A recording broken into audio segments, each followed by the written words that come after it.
Veja, vamos pegar alguns pontos interessantes e comentar eles. Vocês conseguem compreender, né, vislumbrar o sentido dessa palavra? Né? Considerando a afirmação Ekonkar Satnam, tudo nasce do Um, e o Um é a identidade de tudo, significa que a identidade última de cada ser é o infinito e é uma só. Portanto, fundamentalmente, todos são um. Ok? Agora, a comunicação é a possibilidade de experienciar essa unidade. Experienciar essa unidade dentro do movimento da vida na multiplicidade. A comunicação é uma ponte para cancelar tudo que na multiplicidade poderia gerar um distanciamento, ou um afastamento, ou até um esquecimento da consciência una, do um em tudo. Né? Comunicação é um movimento, então, de vivenciar o mesmo. Por isso disse ser o um em movimento, né? Ser o um na ação. Né? Ou seja, o um antecede o múltiplo, então o um antecede a criação. Mas quando a criação aparece, o múltiplo aparece, o um continua subjacente, presente e com Kar Satnam, né? Tudo nasce do um e o um é a identidade, é o verdadeiro ser em tudo. Satnam. Isso, a comunicação é a convocação dessa consciência de ser um. Comunicação, se a gente quisesse entender, brincar com essa palavra, comum, com um na ação. Com um na ação. Sendo um na ação. Né? Estar na mesma ação. Estar em comum na ação. Estar conjuntamente na ação. Ou seja, é uma busca de experienciar o mesmo. Né? É o que se busca com a linguagem. Estabelecer a mesma experiência. A linguagem é uma ponte, é uma tentativa de criação de unidade na vivência, na experiência. Né? Comum na ação. Comum na ação. A linguagem faz essa conexão para puxar. Então, quando alguém descreve, quando alguém fala, ele está trazendo uma perspectiva do que está acontecendo, para que o outro enxergue o mesmo e ambos vivam o mesmo. Ou que o outro, por sua vez, diga como ele vê, o que ele está vivendo. Então, possa emergir uma unidade no encontro das duas falas. Trazer uma experiência comum para ambos. Os pontos de contato. Né? No nível mais profundo dessa linguagem, não existe nem mesmo a necessidade de falar. É a vivência completa do um e a palavra é dispensada. Tem um poema do Rumi que fala isso, né? Já que todos somos um, falemos sem usar as palavras. Ninguém fala consigo mesmo em voz alta. É assim que o Rumi fala. Já que todos somos um, então... Agora, essa é a vivência. Né? Rumi, se quem quiser pesquisar, teve um encontro de Rumi, talvez um dos momentos registrados mais incríveis dessa comunhão silenciosa, foi entre o Rumi e o mestre dele. Rumi já era um grande mestre sufi e professor de uma espécie de universidade, né? Quando um mestre enigmático e um tanto sem saber de onde apareceu, surge na cidade. E ele vai até Rumi, e aí tem várias versões desse encontro. Numa delas, ele pega todos os livros de Rumi e joga no poço. No outro, ele queima. Enfim, São várias versões. O que ele está dizendo é que ele arrastou, digamos, o Rumi para uma experiência além das palavras. E ele fez de um modo impactante. Versões disso. O que ocorreu, só para exemplificar, foi que ambos entraram numa unidade silenciosa e ficaram muito tempo ali, sentados, meditando sem falar nada. Sendo um em duas formas. Sendo uma única consciência em dois corpos. Esse é o ápice da comunicação. Isso é mais do que comunicação, né? Isso é a realização plena da comunicação, né? A comunicação, portanto, se realiza plenamente quando ela ocorre a vivência de unidade no silêncio. E por que o silêncio? Porque a palavra se torna desnecessária. Estando no silêncio, o falar poderia não conseguir ocultar a unidade. Se está completamente enraizado no silêncio, o falar não interrompe essa consciência de unidade. Então, poderiam também conversar. Mas, como ninguém fala consigo mesmo em voz alta, alguns falam talvez, então eles estavam falando desse outro modo em silêncio. Então, mas quando não há essa completa imersão na consciência do ser um, a fala se torna uma busca de experienciar, e de aproximação, e de atração para essa experiência de ser um. Então a linguagem, ela cria um contexto, né, de realidade próprio da linguagem mesmo, mas relacionado a uma realidade que independe da linguagem, que é a experiência silenciosa. Mas ela se expressa na palavra, ou ela ganha forma na palavra. E a palavra se torna ela mesma a realidade. E ambos, quando conseguem estar em completa sintonia na palavra, ambos vivem o mesmo. Então, uma palavra, uma poesia, uma fala, ela estabelece um campo de significados, né, que o outro, na escuta silenciosa, meditativa, pode vivenciar aquela realidade dita na palavra. Isso é a comunicação. Então a comunicação, ela implica uma experiência de realidade e uma fala que transborda dessa experiência. E não atrapalha essa experiência. Ela apenas exala, assim como a fragrância não atrapalha a flor. Ela simplesmente exala. A realidade da flor continua existindo quando a fragrância se espalha. Da mesma maneira, a experiência na qual um está estabelecido, ao se exalar, né, na palavra, ela apenas se expande. Como disse uma conversa entre um filósofo e um ocidental alemão e um japonês, e eles estão falando sobre a linguagem. E eles estão falando sobre que palavra é usada para a linguagem no Japão, o alemão quer saber. E eles estão falando, e eles são muito cuidadosos com a palavra, de tal maneira que o japonês não quis falar. Porque se ele falasse, não iria haver essa vivência por parte do seu interlocutor daquilo que ele ia dizer. Ele iria interpretar de um modo que não seria a realidade mesmo. Então ele não falou, eles foram conversando longamente. Depois, lá,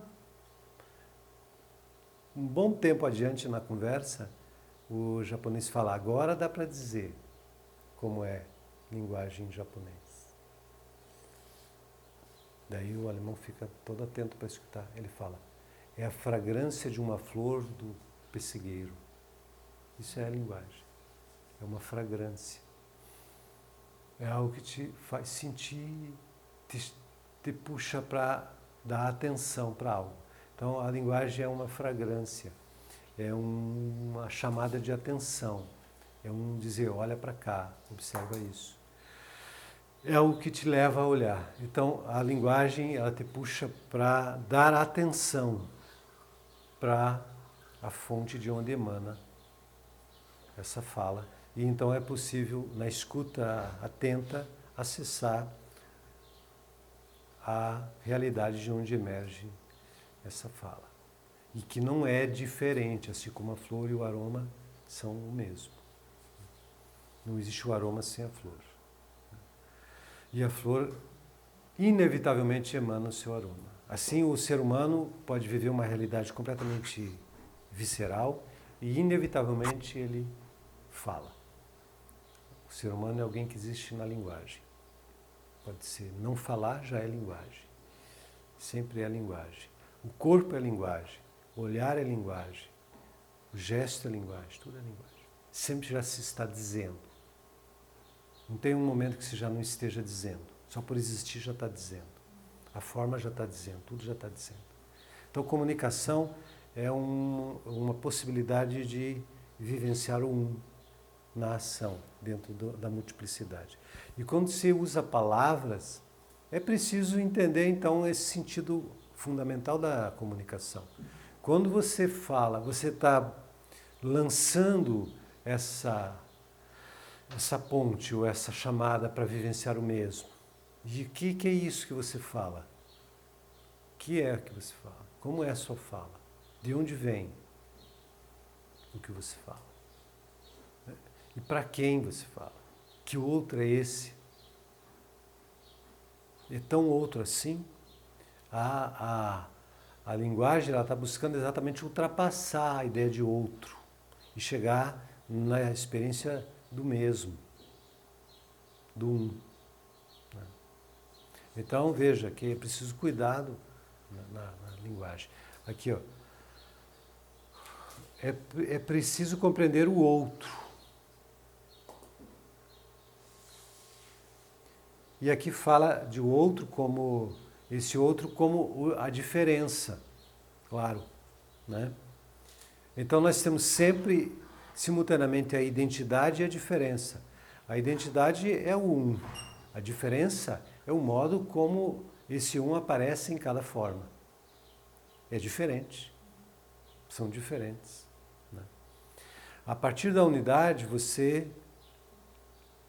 na perspectiva da unidade, você acolhe a diferença, compreende a diferença, considera a diferença num modo de acessar o um que se expressa naquela diferença. Entende? Então, quer dizer, em cada pessoa você compreender como é que funciona, o que são os elementos psicológicos, as resistências, os conceitos, os preconceitos, os padrões, o estado emocional, vários aspectos que constituem a diferença. No entanto, na base dele está o um, o mesmo. Então, ao considerar o outro, considera tudo isso, considera o um e considera todo esse território das diferenças, né? E leva isso em conta quando fala. Não se fala com quem. Então, isso significa que a comunicação envolve uma conexão a partir do um que busca cancelar, né, aquilo que esteja criando uma distância e busca aproximar de uma vivência única, né, no plano essencial. E quando o outro responde, ele responde do seu modo e ele cria uma realidade que é diferente. Então, como você lida com a diferença da própria fala de um e de outro? Com ideias diferentes, com pontos de vista diferentes, com conceitos diferentes. Como você considera o outro? Se você não considera o outro, você não tem como falar. Você tem como falar, mas você vai falar algo que vai aumentar a distância, às vezes, muitas vezes, ao invés de aproximar. Então é bem importante a comunicação, né? E atualmente, né, as pessoas se comunicam mais do que eu acho em qualquer outra época, com a palavra, através da escrita, através da internet. Se comunica muito, gente, escrevendo, né? Se comunica demais. Antes as pessoas falavam muito menos. Você não tinha internet, não tinha celular, você falava muito menos, ficava mais tempo em silêncio. Falava com algumas poucas pessoas só. Também não escutava muita coisa, bem antigamente não tinha rádio, não tinha televisão, está entendendo? Só escutava os pássaros, né? Que ótimo, né? Escutava os pássaros, escutava as pessoas com quem você convivia mais e o mundo estava ali. Como era quando eu fui criança, uma vez nessa encarnação, eu vivi num lugar assim. Eu vivi com... E só tinha bastante animal. E tinha pouca gente. E ficar muito tempo com as vacas. Mais conectados. E com o céu. A primeira experiência de meditação é deitar na grama e ficar olhando o céu. E ver os pássaros voando. Eu faço isso.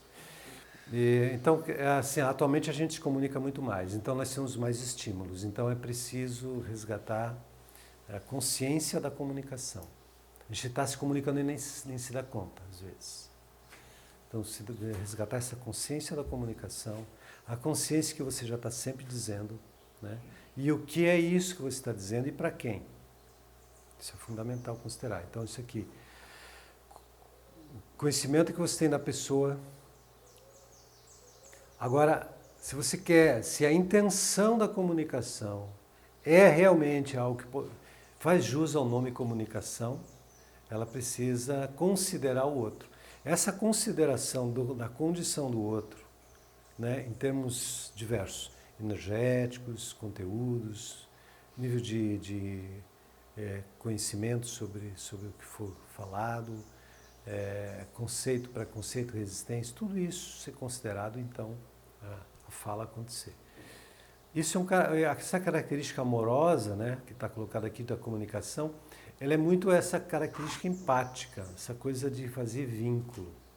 Porque acolher o outro tal como ele aparece é empatia, né, é estabelecer conexão.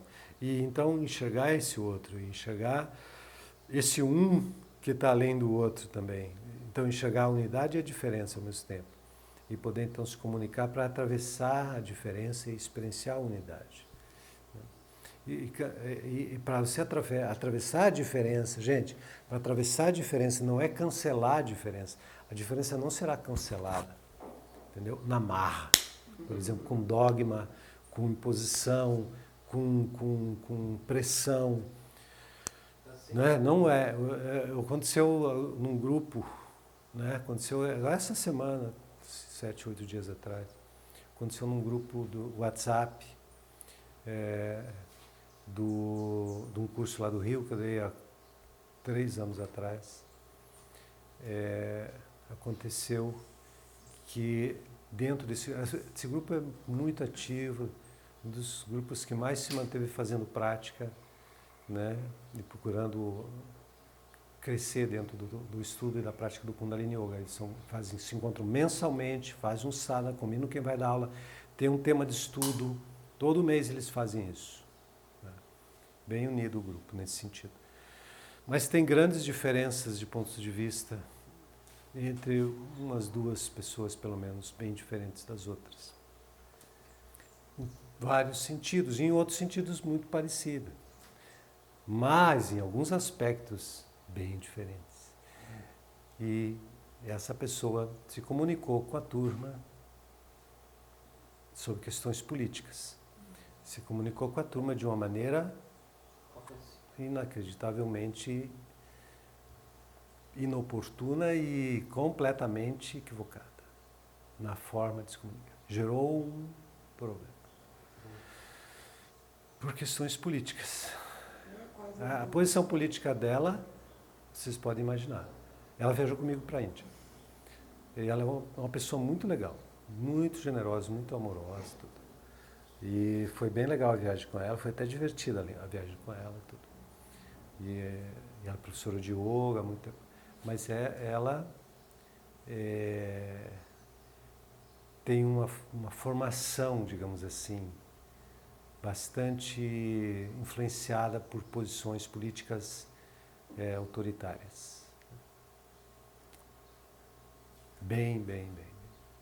Então ela se posicionou de um jeito muito ofensivo, no sentido de ofender mesmo, de desconsiderar a diferença. Então ela colocou coisas nada a ver, digamos assim, muito ofensivas, sobre posições políticas de pessoas que sempre se manifestavam ali também, dava para ver o que elas pensavam. Então isso gerou uma reação de uma pessoa que pediu para ela não postar mais aquele tipo de ideia ali, aquilo e tal. E a outra também apoiou, e aí deu uma quebra de comunicação. Aí eu escrevi algo lá, tentando puxar para uma visão mais neutra, né? Mais além e considerando as diferenças. As diferenças podem ser quaisquer diferenças, gente. Até mesmo essa, de uma pessoa ter uma ideia tão assim diferente que se torna ofensiva aos outros. E você poder acolher, inclusive isso numa pessoa, não acolher não quer dizer não se posicionar e não dizer nada, mas admitir que existem pessoas que pensam muito diferente, mas absolutamente diferente, e de forma até inclusive agressiva e ofensiva. Até mesmo isso se deve considerar que é diferença. É normal. Não é que é aceitável no sentido de que, primeiro, você não tem como impedir que isso ocorra, né? Porque as pessoas são o que elas conseguem ser.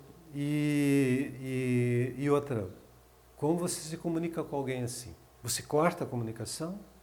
Então, ou você entende o que ela está dizendo, entende o que está por trás da posição dela, emocional, mental, padrões sociais, culturais, políticos, etc.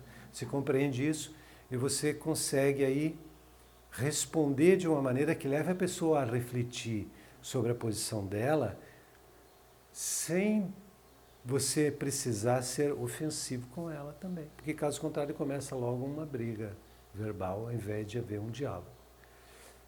Entende?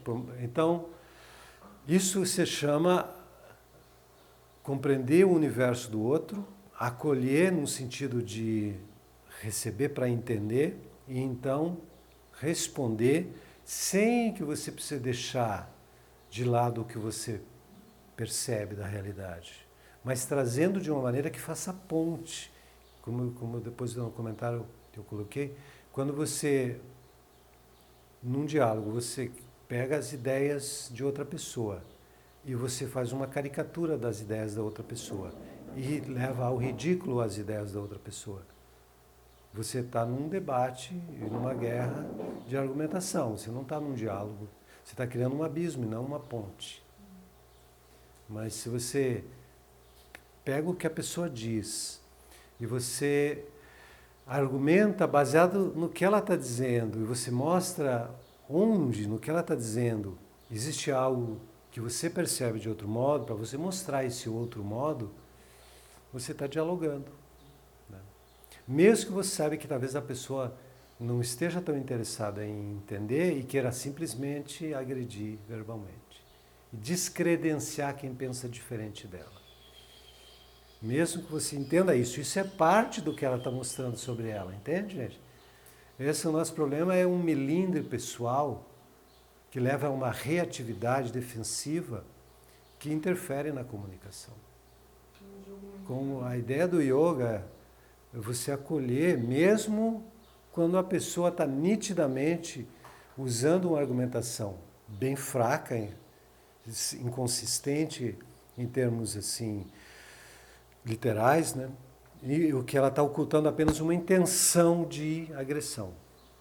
É muito mais emocional do que racional essa fala. Você acolhe isso também, porque isso é parte do que ela está dizendo, entende? Você não vai, não, essa pessoa não está sendo racional, ela está querendo agredir. Como se isso não fizesse parte do que ela está dizendo. Isso é parte do que ela está dizendo. Acolhe o que ela está dizendo isso. Ela está querendo agredir quem pensa diferente dela. Por quê? É preciso entender o universo dessa pessoa e responder de uma maneira que você possa levar ela a considerar o que ela diz, tomar consciência e de repente compreender quanto é desnecessário, quanto é, digamos assim, o ideal seria isso, ela conseguir se enxergar como é desnecessário agredir o outro para estar seguro no seu modo de pensar. Normalmente, quando alguém agride desse modo, é pela sua própria insegurança no que pensa. E o receio de que mais pessoas pensem diferente dela. Então, ela quer logo alertar para que ninguém pense aquilo. E ela faz uma postagem como aquela.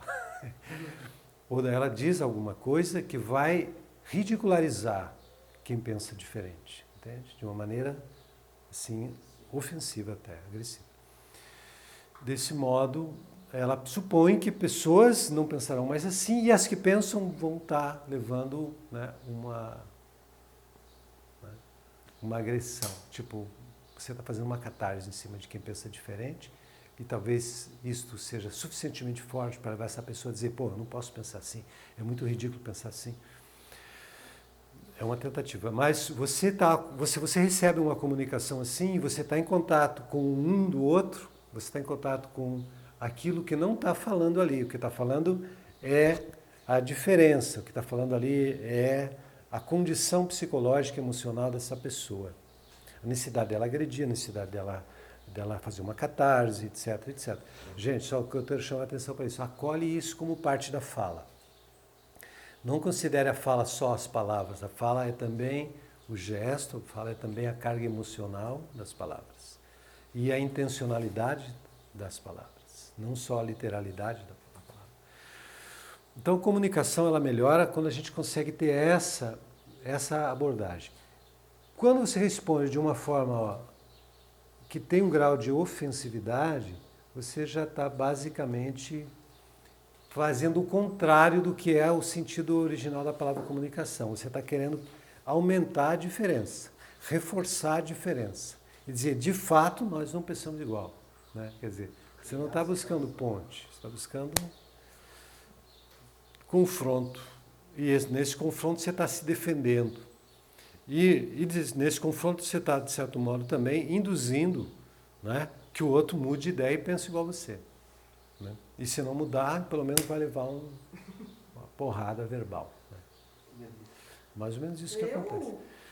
É mais ou menos isso que está acontecendo, na verdade. Então, aqui nós temos que levar em conta isso. Né? Um propósito. É muito importante a intencionalidade, o propósito. Né? Certo? Propósito. O propósito, ele pode até, inclusive no propósito, pode até ter uma palavra dura, por exemplo, uma palavra, né? Mas que tem um propósito amoroso, tem um propósito de construção. Tem um propósito. Como seria um propósito de construção? Seria, então, por que ela é dura, então? Ela tem um propósito de desconstrução, quando ela é dura, geralmente. Mas é uma desconstrução que visa uma construção, ou seja, um nascimento de uma outra maneira. Então, tudo bem, isso aí está tranquilo. Tá? Ok? A comunicação é para servir o outro. Deixar que... O que é esse servir? Esse servir é atuar de uma maneira que a energia que sai dessa palavra possa limpar aquilo que está atrapalhando a comunhão, a unidade. O servir mais alto que alguém pode ter é de acordar a luz no outro. Não é verdade? É o seva mais alto. É quando na sua ação você ajuda a luz do outro a aparecer. Mas como assim? Você ajuda a obscuridade desaparecer. Você tira as nuvens da frente. Às vezes a palavra é dura, porque às vezes essa dureza é para retirar as nuvens da frente. É como Nietzsche fala, ele filosofa com um martelo. A palavra é o martelo que quebra e que faz aparecer, como um escultor, faz aparecer a obra de arte.